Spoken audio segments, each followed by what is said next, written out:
welcome everybody to the first webinar of the MOOC of waterborne infectious diseases organized by the Institut Pasteur. So I would like to thank everybody who has registered, participated in the MOOC, and also participated in this webinar.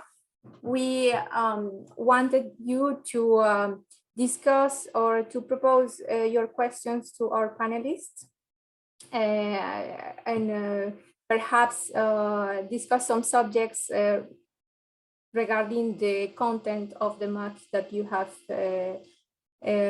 watched during the last weeks. So I would like to, first of all, to present you our group of panelists who are participating today in our webinar. So first, Professor Dominique Franco.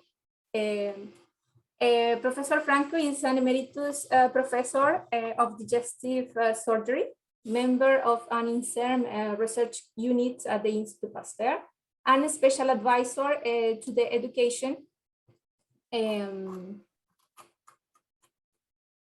to the education department of the Institut Pasteur, when he has produced already 20 MOOCs of different subjects. His research interest is in cell therapy of liver diseases and organ biobuilding, and published 280 international scientific papers in the field of liver surgery and hepatocellular carcinoma. Furthermore, Professor Franco lead the launch of this MOOC of waterborne infectious diseases during the World Water Forum in Dakar this March of 2022. So welcome, Professor. Next we have Benedict Walls. I hope I pronounce it well. So Benedict is a partnership manager at the Veolia Foundation, a corporate foundation dedicated to protect the environment and providing access to essential services, specifically water, sanitation, and hygiene. Her work focuses on developing new models of cooperation and facilitating innovative projects in the fields of One Health, new agriculture models, the protection of biodiversity, climate resilience. Prior to joining the Veolia Foundation, Benedict has been working in European public affairs in the private and the public sectors. So welcome, Benedict. And last but not least, Maël Bissot. He's a virologist, director of WHO collaborating center dedicated to the study and of the epidemiology and macroevolution of polioviruses and non-polioviruses, and member of the CNRS unit viral population and pathogenesis at the Institut Pasteur. He is the author of numerous research articles about the study of enteroviruses and spoken person and advocate for the eradication of poliomyelitis in the world. So welcome, Maël. We are very pleased to have you three, to respond to questions of our panelists in this MOOC.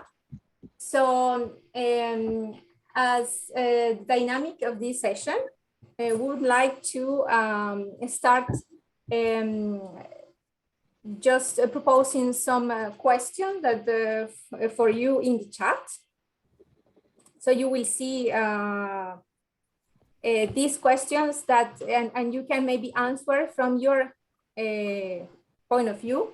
Sorry, I think I just put it in a bulk, but I will just put one by one so you can read them and just tell us your experiences in your countries or in your region about how is the situation regarding waterborne infectious diseases.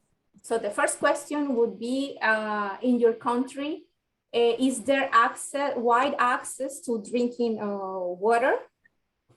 So the second one, maybe I can just ask all at once, and you can just start answer from from your experiences. So the second one is, to your knowledge, which are the main infectious diseases linked to the water in your country or region? The third question is already there. Are there challenges related to culture or traditional customs that might deteriorate the quality of the water that people consume on a regular basis? And the last would be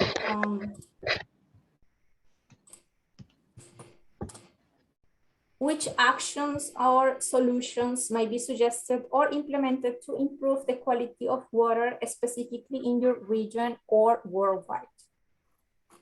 So let's see. In the chat, we have already 44 people connected.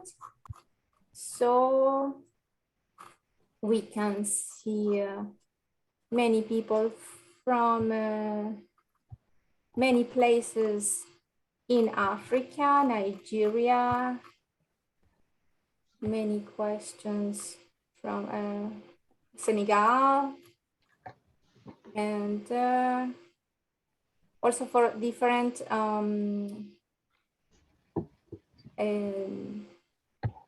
fields, for example, public health, microbiology, virology, and many people interested in all. Liliana, just one thing, Yes. if people feel more comfortable in speaking French, they can speak French, okay, as well as English. Okay, you prefer to do it in French, better? No, I mean, people may feel more comfortable in French, especially in Western Africa. So you do whatever you want to do. Yes, perhaps for people connected, you can also make your questions in French, or just make your comments if you want to speak up. Just speak in French. That would be good enough for the discussion as well in the panel.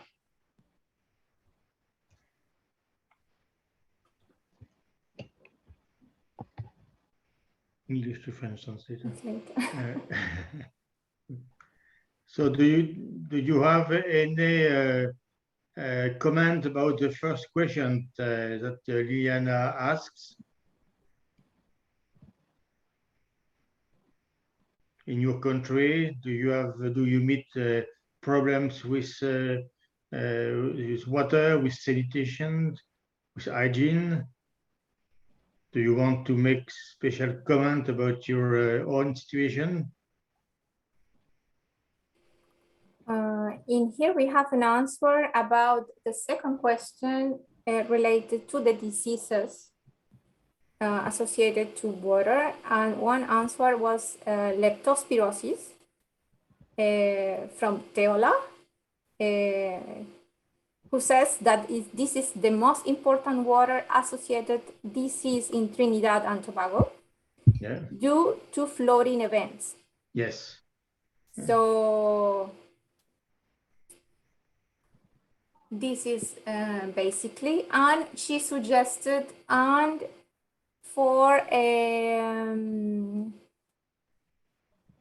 actions that could be suggested or implemented, that surveillance is important for prevention and control of this disease. Do you want to make any comment on that, Benedict? Yes, thank you, Dominique. Yes, I do agree with the fact that surveillance is very important for prevention. I would say that also building resilient infrastructures that are designed to resist that kind of event that will increase in the future, unfortunately, is very important. In any case, floods are really a problem for waterborne infectious diseases in every country. And with changes in climate, floods are more frequent, more important, and this is a problem we should address in the future.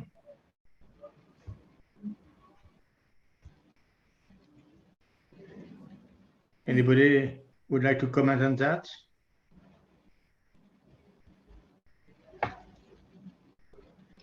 Maël, you have no, you have to open your microphone, Maël. It's locked. Yeah, sorry. No, maybe I got a question because I don't have a lot of expertise regarding the quality of water. I got a question maybe to Benedict or maybe you, Dominique, if you know. Do you know whether the standards that are used to treat water depends on the context, depend on the country? Do we use the same treatments for potable water in France and in Africa or in depending on the pathogens that can be found in these countries or not? I can partially answer this question. Yeah. Yeah, so there are different standards. For example, there's a standard at European level, which is not the same in other countries and continents, but there are also international standards that are designed by UNICEF. For example, in case we use them at the Viola Foundation in case of emergency action, in case of humanitarian emergencies, and we have to respect those standards, even in I'd say not long-term infrastructures, but also emergency potable units. How long does it take to deploy emergency units? Well, it depends how long it takes to send them, but normally I would say within 2 days we can send people and material. And we have different kinds of units. And for the one that, for example, there's a unit that can provide drinking water for 2,000 people a day, according to the UNICEF standards. And UNICEF and WHO, sorry, and this would take less than 2 hours to build. We have another response from Abdulatif, who says that the accessibility to water in Nigeria is basically not very good because in fact some communities have no access to drinking water, and also they drink and they share this water with animals, for example, cows, sheep, and goats. So it's basically the same water that everybody consumes. And this, he thinks, is giving more susceptibility to the development of different types of disease in people from the same community, and outstanding diseases like cholera. It's true that there is a pandemic of cholera for the last 50 years in many countries, particularly in African, South American, also Southeast Asia. Yes, another person, Liliane, from Cameroon, she said that the drinking water is accessible for the communities living in the big cities, but unfortunately for the small cities or villages, the access to drinking water is still a problem nowadays. So some countries, they have access, but the access unfortunately is not equally distributed. So they have similar problems even when they have access to drinking water in theory. It is due to a lack of equipment, probably. Infrastructure, perhaps, yes.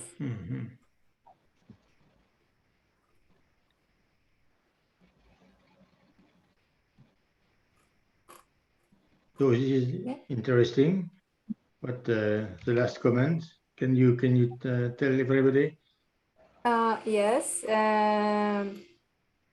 She said, actually in Cameroon, they had an cholera outbreak. that took place in urban places, so in the places that were supposed to have drinking water available. And this is make them question which is the quality which is served for these communities which are in theory access to drinking quality or good quality drinking water. So apparently infrastructure that is already existing is also they have some flaws in the system. I can comment on this if you wish. Yeah, in many countries, infrastructures are rather old, and it's not that they're old. That is the problem. Is that they're not properly maintained, and we work at the Webinaire Foundation on a rehabilitation program in DR Congo, where we help the local water provider rehabilitate the water infrastructures so that it provides safe drinking water. But if the infrastructures are defective, then there is a problem indeed. And so that's a political problem.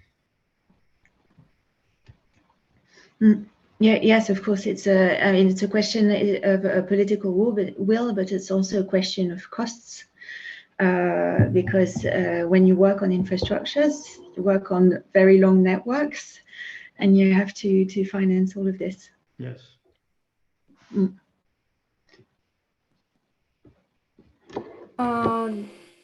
There is another comment from Anthony, who says that regarding the feasibility of creating a raining cloud, with technology, and if this is possible, would this damage the ecosystem? It's a very interesting question. Will the sky will help us? Would you comment on that, Benedict? Do you think it's possible? I heard that this is a kind of technology that is being developed, but unfortunately, I have my personal opinion, but I don't have the scientific knowledge and evidence to give a proper opinion on this. I'm sorry. I think I read something. I think it takes place in South America. They use wide nets on hills, and they are placed for the purpose of catching the humidity of air and make small drops of water and then provide the potable water. It's with a net of, I don't know exactly what kind of tissue, and I don't know whether it works or not, but it seems interesting. Yeah, and do you know how many liters of? No, I'm not an expert. I saw that Yes. in a paper, but I don't remember the details. Anybody in the audience as an answerer? Is there anybody from South America who could give an advice? Liliana, no? No, not yet. But these kind of nets, they are for all type of, let's say, ecosystem, because I saw that, or in what I've seen is that they are very popular, especially in desertic environments. So I don't know if maybe in South America, in the more tropical part, this is also a custom to have this technology of nets to catch water. I don't know, because I think you need humidity in air, so probably tropical areas are nice to do that, but I don't have details.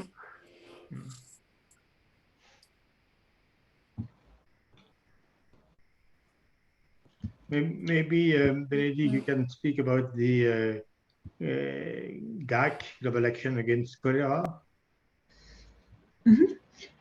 Yes, sure. So GAC is an alliance that was created, let's say, 12 to 15 years ago, at the initiative of Dr. Thierry van der Velde, who is the Delegate General of the Veolia Foundation, in order to promote multi-stakeholder strategies in countries to fight cholera based on water. It's an alliance that is chaired by Dr. Ibrahim Mayaki, who is the current secretary, executive secretary of the NEPAD, and former Prime Minister of Niger. I'm not sure how to pronounce this in English. Sorry. And this alliance gathers experts from the water sector, such as Thierry van der Velde, who is an engineer, researchers such as Didier Bombange from the University of Kinshasa, who's been working for I'm not sure if I could say decades, but at least 10 years on cholera in Africa. Rita Colwell, he's a professor at the University of I can't remember a university. I'm sorry.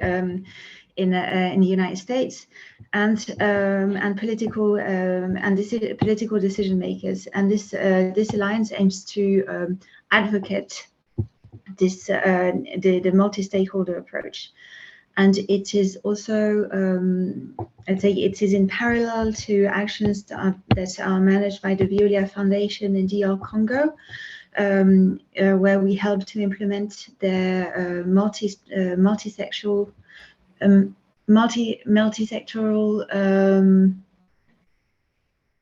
multi-annual plurisectoral, sorry, trying to translate in my head, strategic plan to fight against cholera for about 12 years now, where we helped them organize workshops, gathering experts, scientific experts, engineers, water providers, different ministries from water to the environment and health, and implement this strategy. And do you have first results to present about that? Yes. So we don't. So this is a plan, for example, in Uvira in DR Congo, where this. I'm just giving you a practical example. Mm-hmm. So we've been working in this city in Uvira, in South Kivu, where we help, we assist the local water provider in rehabilitating its infrastructures. And we do that in cooperation with the Ministry of Planification, and the Health Ministry and the Ministry of Water. We also work with NGOs on this project, and the London School of Hygiene and Tropical Medicine, which carries out research to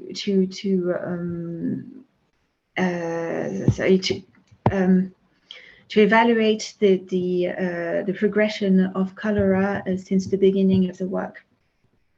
So it's clear that cholera outbreaks, that where families that have access to safe drinking water are less affected by cholera outbreaks.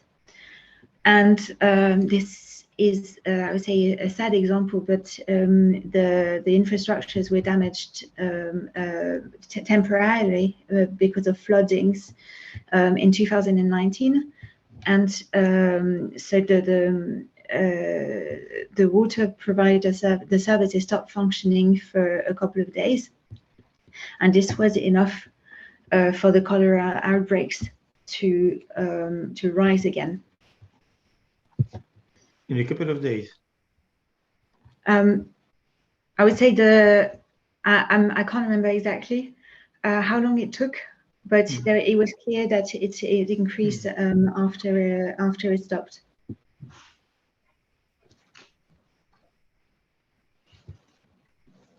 Yeah, do we have questions from the floor? I think there is a question which was proposed in the forum of the MOOC, already going back to the question that the students have been making during these last weeks. And one of them is if there is there is a clear relationship between poverty and waterborne infectious. So which kind of, if there is, and which kind of relationship? Well, I think we can all have an answer, but the more poverty, the less equipment, I think, and that's the main reason. Do you think, Benedict? Yes, and also the less equipment, but also less ability to pay for water. Yeah. Because it's not about making money on this, but it's about making a functioning infrastructure.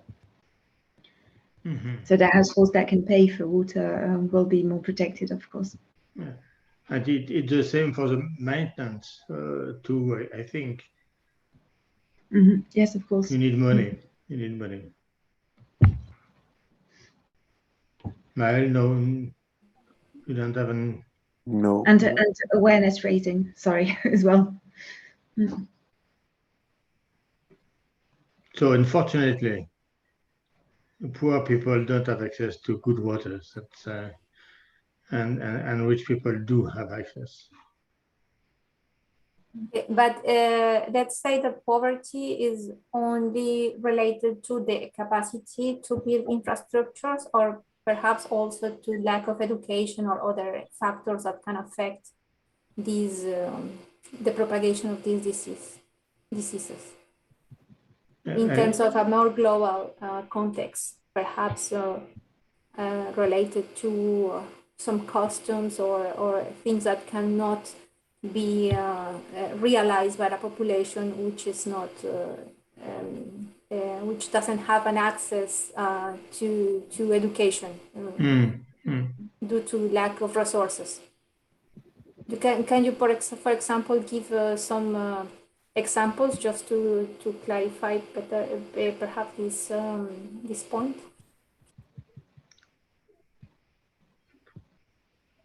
Of, for example, regarding to keep water isolated from from animals, to avoid the contact or sharing the same water with the exterior elements, protected from touching feces from animals, or something like this that perhaps is evident for some people which have access to some knowledge, but for others is part of their quotidianity. So perhaps it's not evident for many people.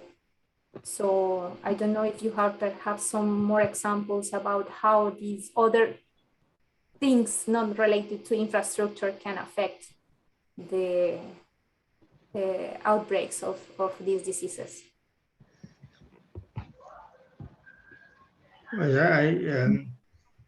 Talking about customs, there was a very good session from Madagascar that showed how much it's important, the habits of people, the belief that the color of the water is a good sign of its purity or impurity. I wonder if somebody in the audience has any comment on that and can share this with us.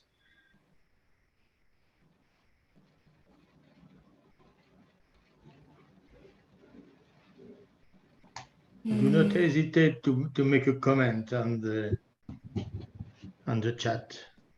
I've seen, Liliana, something about frog harvesting. This is Frog, yes. Actually, it was some response to the comment we made earlier about the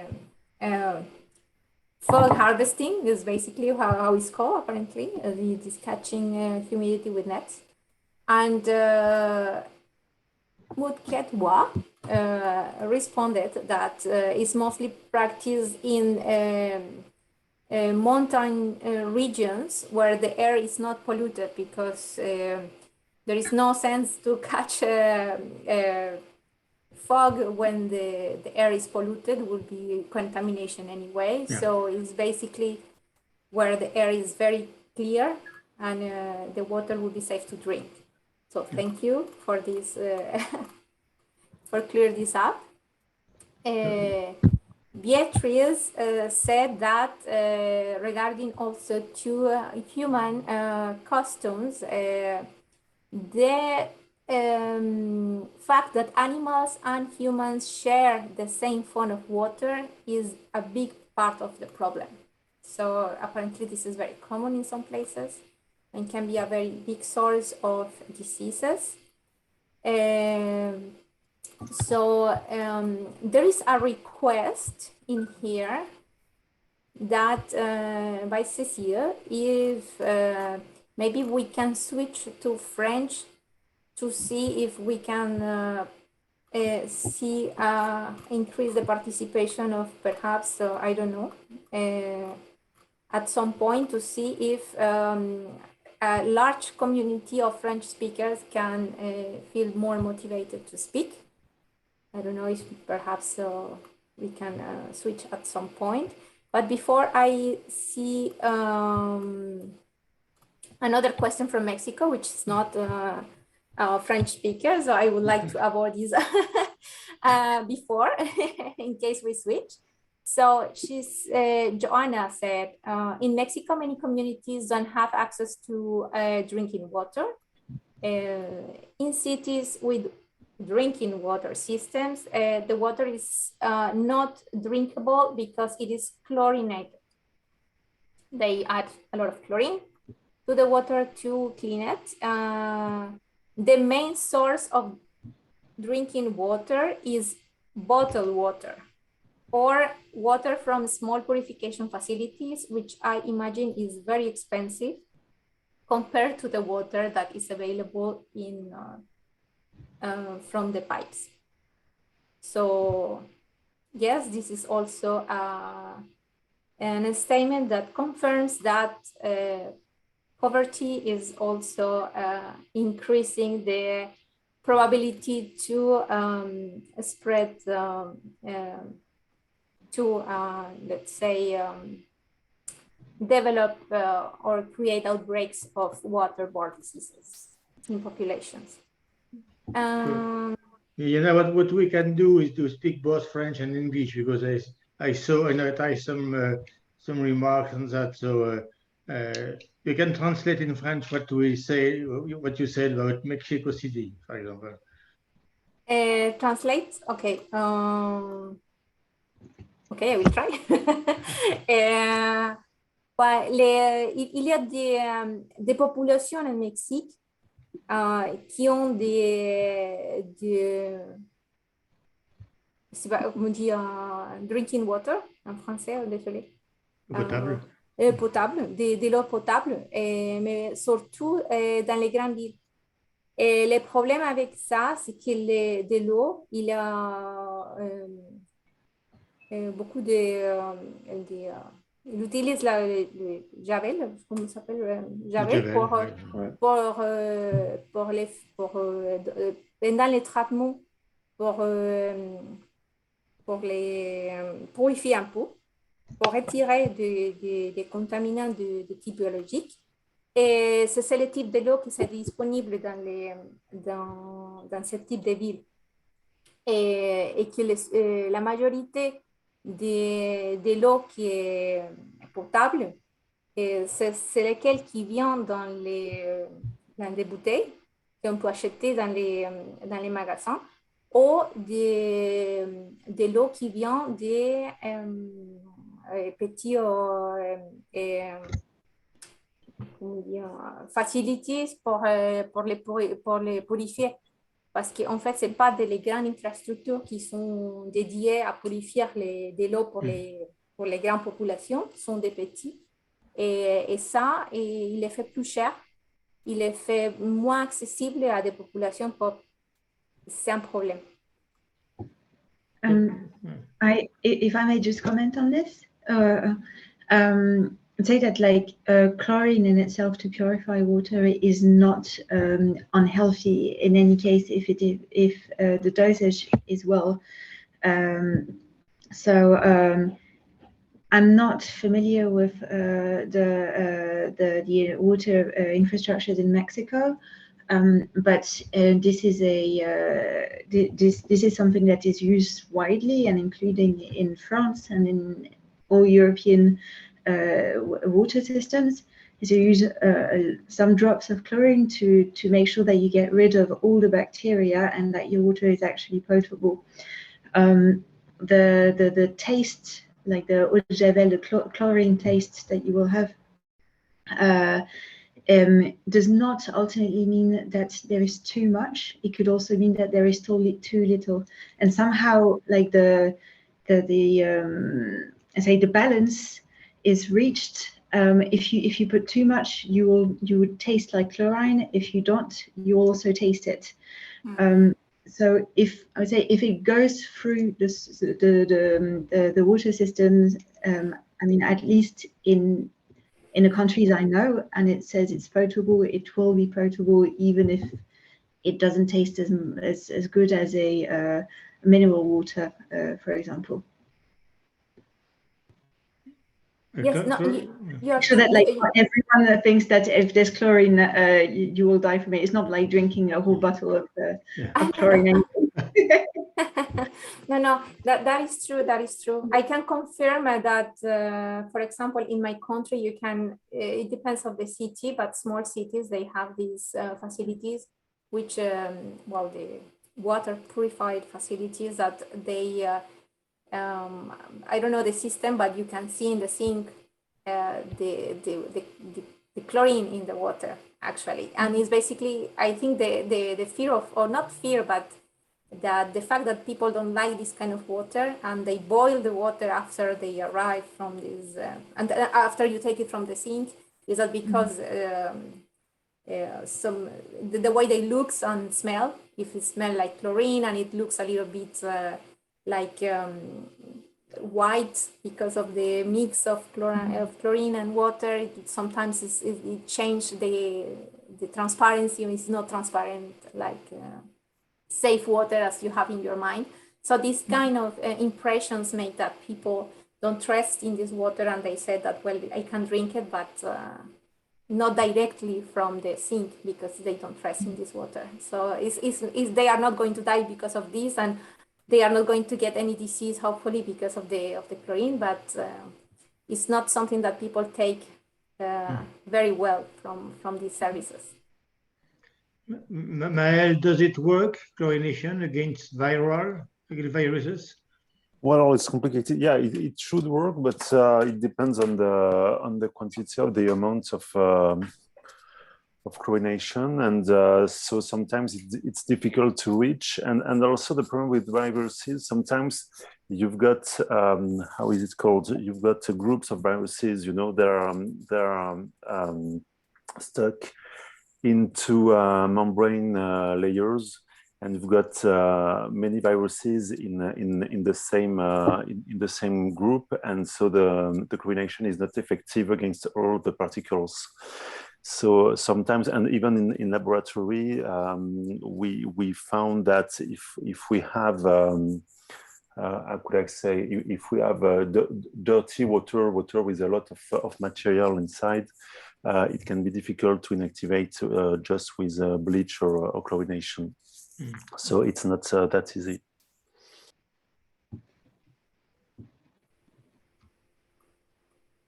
There is another comment from Anthony, which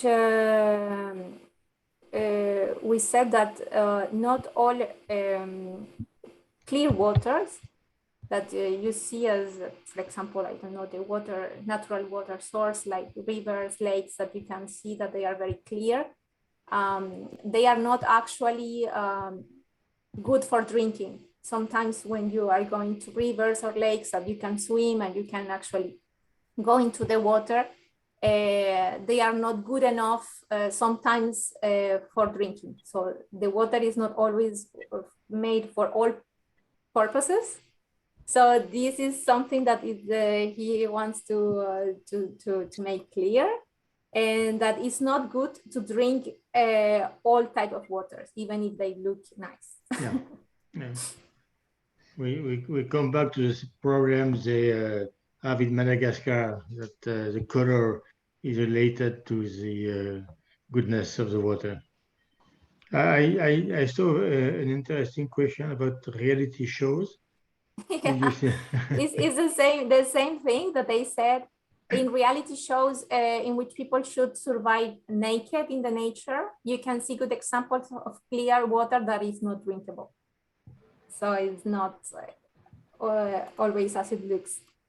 Also, the chlorine water that looks bad, but is safer than the clear water from the river. So it's more or less like this. There was another comment about the cloudiness of the water due to high pressure.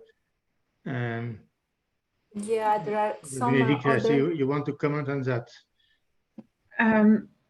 I would say it's from my own personal experience anyway. When you drink water from the tap and that you serve it in your glass of water, it will be a bit cloudy and then it would disappear. But I have no expert comment to add. I'm sorry. But what is you always have about the same pressure in the equipment distributing water, for example, or there are different types of pressure? Or... I wouldn't be able to answer this question for the infrastructures. Regarding our emergency portable units, I would say the pressure is not. I mean, there's not enough pressure to have like the cloudy water anyway. No.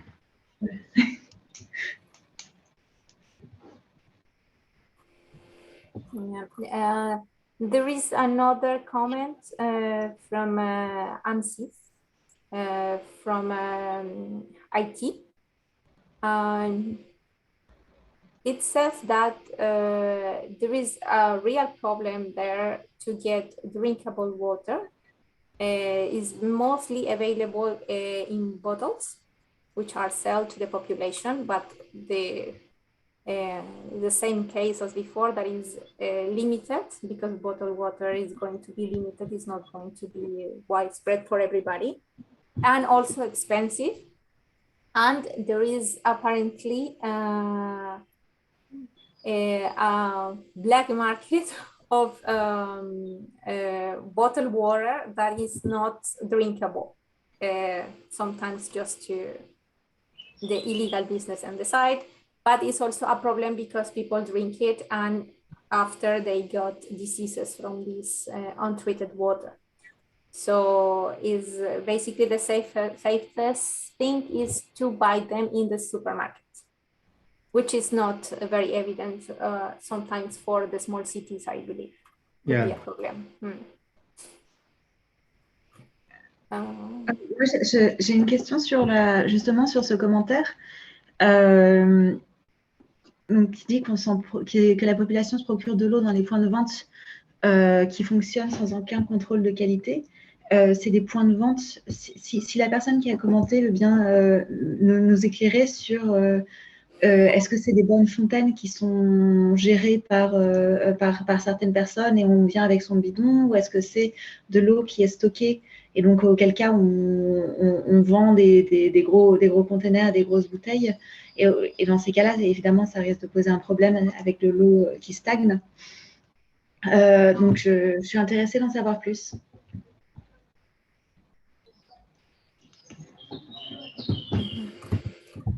Est-ce que la personne peut éclairer Bénédicte sur le sujet? Je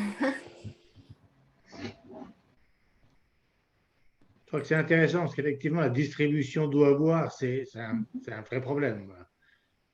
Et sur lequel on peut faire beaucoup d'erreurs et aussi gagner de l'argent. Si je prends un exemple, donc dans les interventions de la Fondation Veolia, où on distribue de l'eau qu'on produit avec nos unités mobiles, donc on peut laisser on laisse ce matériel pendant plusieurs jours, voire plusieurs semaines, enfin, ça dure un certain temps. Mais à chaque fois, enfin, on est obligé de recontrôler la qualité de l'eau très souvent, et quitte à rajouter un petit peu de chlore pour s'assurer qu'il n'y a pas de problème dans l'eau. Mm-hmm.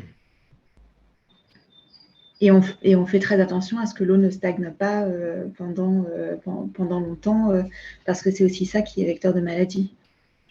Voilà, maintenant je parle sous le contrôle des scientifiques. Oui. Oui.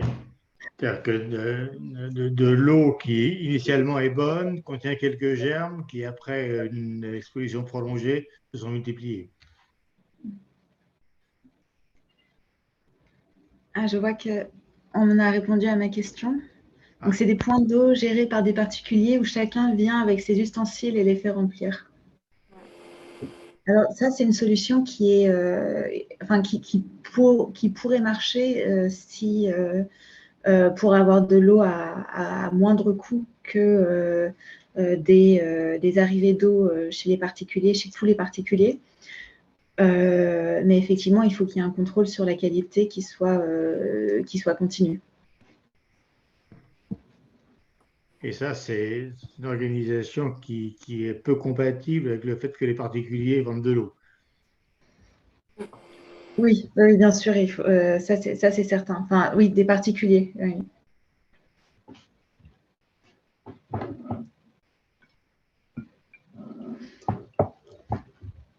More comments on the subject of water distribution by private small shops?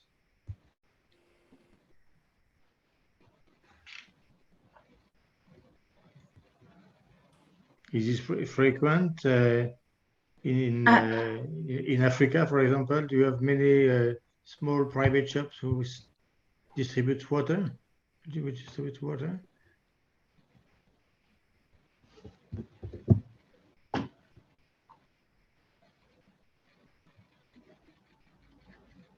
Liliana, what about South America? I think for the trucks, that there is trucks that deliver water, but they are always from the government, we can say, because it's the public sector who controls or a private subcontractor working for the government who is in control of of purifying and distributing water. But I think the distribution of water in Colombia, at least, is made by these people, especially during the rainy season, when there is no access really to drinking water from the rivers or other things, because actually the treatment plants, they take the water directly from the river, and when there are rainy season, this water is very muddy and it's really collapsing the system. So they have to really deliver water to people because the system collapsed and people cannot get the water from the pipes, so it's not possible. And I think the only case when the delivery of water in trucks is permanent is in the desert zones in the north, but this is always the government It's never the private sector, because the private sector only controls the bottled water that is commercial for everyone. But it's not. In Colombia, I think it's, or in tropical countries, is because there are a lot of water. There is not this need, but diseases are a lot, always a problem, especially in some zones close to big rivers, or they are susceptible for floods or natural events. Donc, il y a un commentaire en français qui résume ce que l'on vient de dire, c'est-à-dire que la distribution d'eau potable est un moyen de gagner de l'argent, et le moins c'est soumis à la régulation, mieux c'est pour le vendeur. Voilà, donc on est là devant un vrai problème complexe, humain complexe.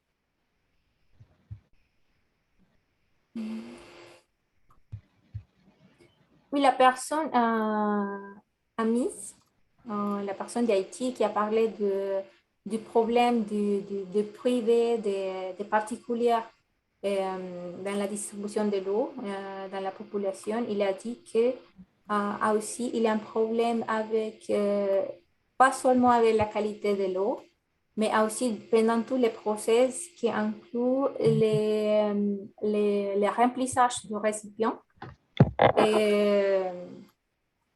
Il y a beaucoup de choses pendant les processus de distribution de l'eau, de début à fin, qui sont susceptibles à la prolifération des vecteurs ou à la prolifération des pathogènes dans l'eau. Et il n'y a aucun contrôle sur aucun process pour ça. Mais ce n'est pas seulement de l'eau, c'est aussi les bouteilles, les transports, c'est tout.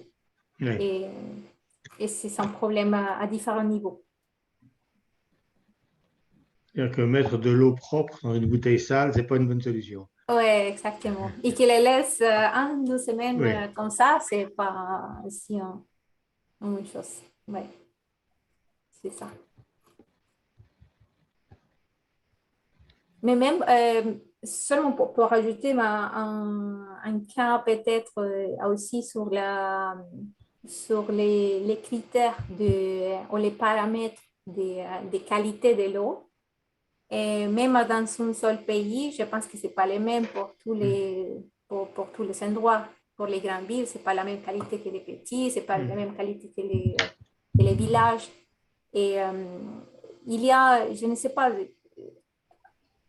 il y a une loi ou une régulation qui fait que tout le monde doit suivre les mêmes réglementations, ou c'est plutôt à chacun en général, parce que chaque pays c'est différent.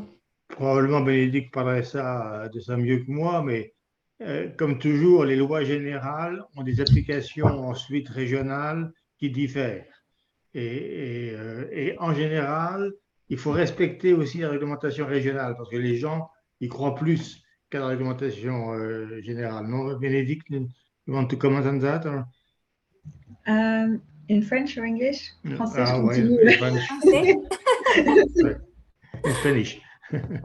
Alors, si on parle de région, au sens région continentale ou région intra-pays? Non, ce qu'on voit en général dans le monde de la santé, c'est qu'effectivement, c'est des régions en termes de pays ou même d'agglomérats de pays qui ont une réglementation qui est différente de la réglementation générale, et la population préfère cette réglementation régionale à la réglementation générale, parce que c'est plus proche d'eux. Ou sur les préférences de chacun, oui, je suis d'accord. J'acquiesce évidemment à ce que tu dis. Après, sur moi, je peux parler de ce que je connais, c'est-à-dire l'Union européenne. enfin, on a déjà des normes pour partir du plus large au niveau de l'OMS, on a des normes à l'échelon européen, on a des normes nationales, et ensuite, si je ne dis pas de bêtises, chaque ARS, donc Agence régionale de santé en France, fixe aussi un cahier des charges pour la distribution de l'eau. On est aussi plus rassuré avec ce qui correspond à notre culture, à nos habitudes, que ce soit sur aussi le goût de l'eau, la couleur, si elle a plus ou moins de fer, si elle a plus ou moins de chlore. Ça peut être sans incidence sur notre santé, mais ça va nous heurter. Et j'allais dire, les astronautes boivent leur urine qui a été distillée, et je sais pas si on se mettait tous, si autour de notre panel ou des participants, on serait tous enchantés de le faire, en tout cas aujourd'hui. Il y a d'un côté l'évidence scientifique et de l'autre les préférences de chacun. Probablement, il serait enchanté dans les réalités chaudes.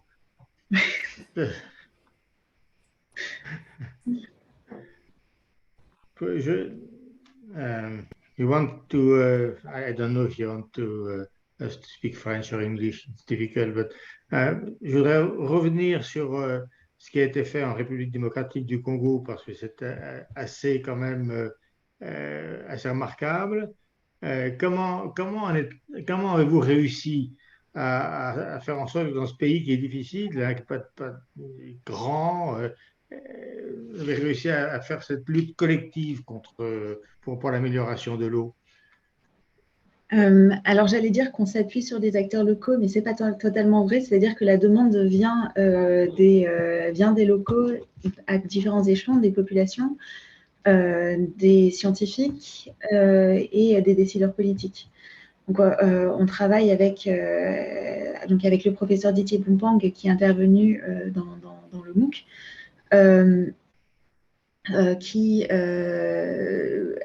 Donc on travaille avec lui, de l'université de Kinshasa. On travaille aussi avec ses étudiants chercheurs. On travaille on s'appuie sur la Régie des eaux, qui est l'entreprise publique de distribution d'eau potable, et sur les acteurs politiques à différents niveaux. Direction régionale de l'hydraulique, direction nationale de l'hydraulique, et différents ministères, y compris celui de l'hydraulique.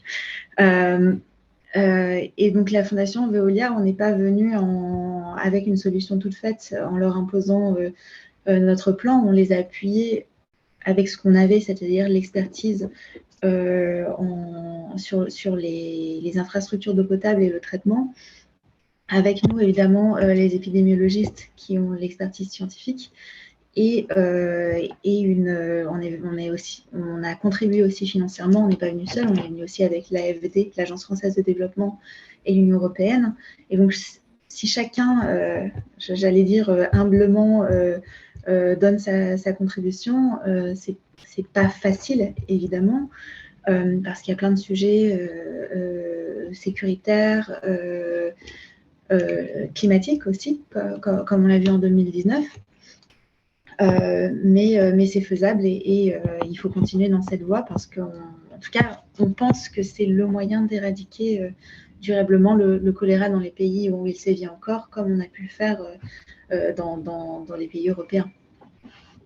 C'est vraiment une approche multisectorielle et adaptée aux pays, à la région, à la population. Adaptée et pilotée par ces pays, surtout. Voilà.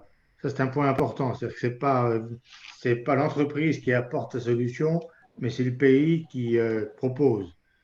C'est ça. Et nous, on vient appuyer et conseiller.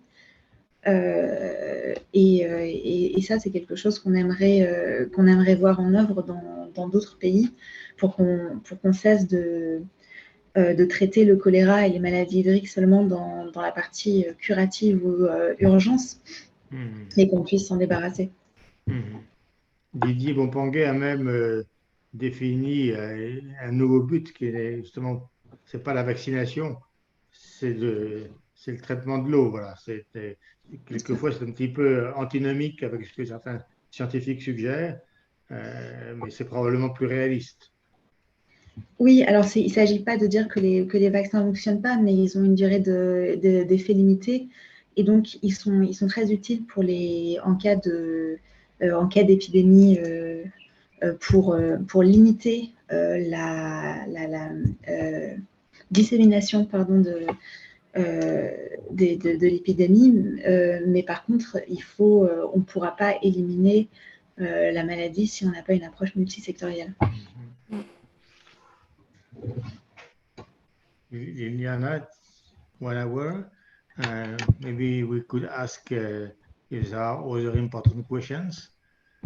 Est-ce qu'il y a d'autres questions importantes? Sinon, on va bientôt clore le webinaire. Non, il n'y a pas de questions supplémentaires. Mais je voudrais peut-être que vous, Bénédicte, il a fait une belle conclusion de comment les travaux et les efforts pour faire, pour diminuer la propagation de ce type de maladie, les actions plus effectives, c'est une action multisectorielle. Mais Dominique ou Maël, vous avez peut-être une remarque, une conclusion pour réunir tout ce qu'on a parlé aujourd'hui et pour dire à notre participant peut-être comment est-ce qu'ils peuvent contribuer à améliorer la situation dans leur pays ou à sa région ou dans son endroit. Oui, moi je peux répondre du point de vue du virologiste. C'est effectivement on est souvent chacun focalisé sur son sujet, mais effectivement tout le monde sait bien que le problème de l'eau potable, c'est un problème qui permet de résoudre beaucoup de problèmes, et les entéros, et la polio, et le rota, et etc., etc., etc. Et d'ailleurs, on a l'exemple en Europe où à la fin du 19e et au début du 20e siècle, c'est aussi l'hygiène qui a permis une amélioration notable de l'espérance de vie. C'est un message qui est un peu difficile à faire passer parce que ce n'est pas les mêmes acteurs, en fait. Et moi, je le vois même en France. Dès qu'on parle d'eau, le ministère de la Santé nous répond « Ah, mais l'eau, c'est de l'environnement, donc c'est le ministère de l'Environnement, ce n'est pas nous. » Et donc, c'est un peu difficile d'entendre que des gens qui pourtant sont impliqués dans la santé publique ne voient pas le lien entre eau et santé publique. Donc, je pense que c'est difficile. Et je ne sais pas très bien quels sont les leviers à actionner pour que tout le monde comprenne qu'il s'agit bien du même problème. Merci. Merci. Oui, non, mais tu pointes du doigt, c'est un problème général sur l'implication des différentes personnes qui se rejettent les tâches et tout. Je crois, moi, ce que je retiendrai d'avoir fait ce MOOC et d'avoir fréquenté Veolia, d'avoir parlé d'eau, c'est que les solutions ne sont pas très complexes, souvent. Elles sont souvent moins coûteuses que les solutions médicales. Tu as justement dit que l'hygiène a été un des facteurs qui a le plus permis d'allonger la durée de vie. On se retrouve là un peu dans la même situation, c'est-à-dire qu'avec des solutions en définitive assez simples, en définitive pas si coûteuses que ça, on devrait pouvoir améliorer la situation. Et comme Bénédicte a dit, il faut que les gens se mettent d'accord. Voilà, il suffit que les gens se mettent d'accord. Ça, c'est souvent compliqué à obtenir, mais c'est un point important.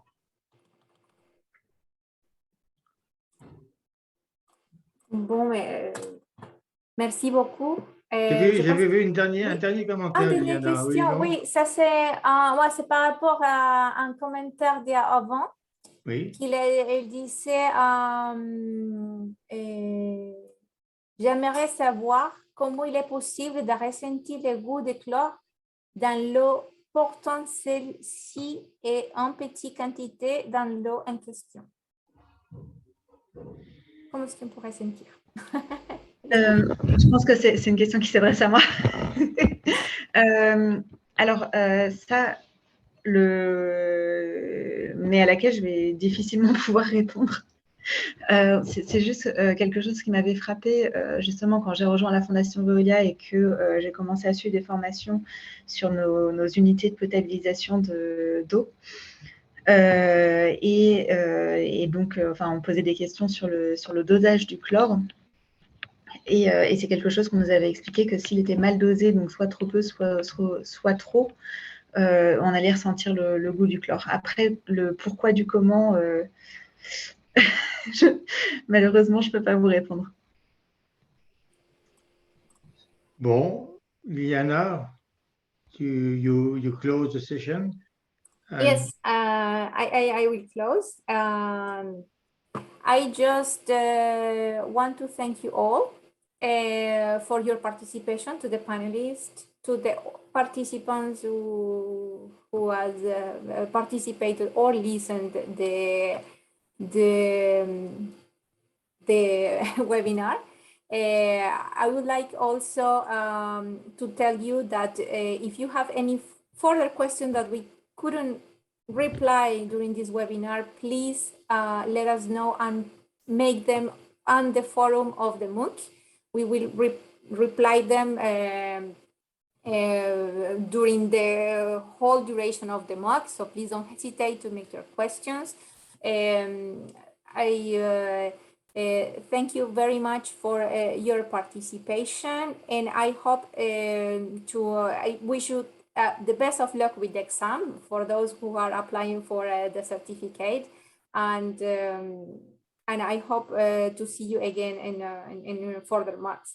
Also, one question for the mini, this is going to be perhaps a second round of Yes. second edition of WaterBorne.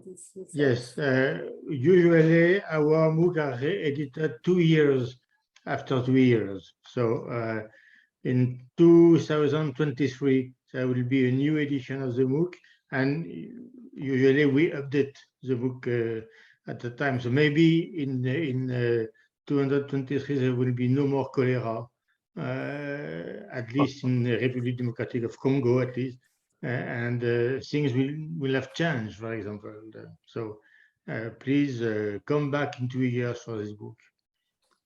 Yes, we all hope that we have. By 2023, we are going to speak about history and not Yes. current problems. So again, thank you very much, and see you all in the forum, and good afternoon to all the panelists and the participants. Thank you, Liliana. No, thank you. You are a very good community manager. Thank you. You're a very good panelist, scientist. Bye-bye, everybody. Bye-bye. Merci. Bye-bye.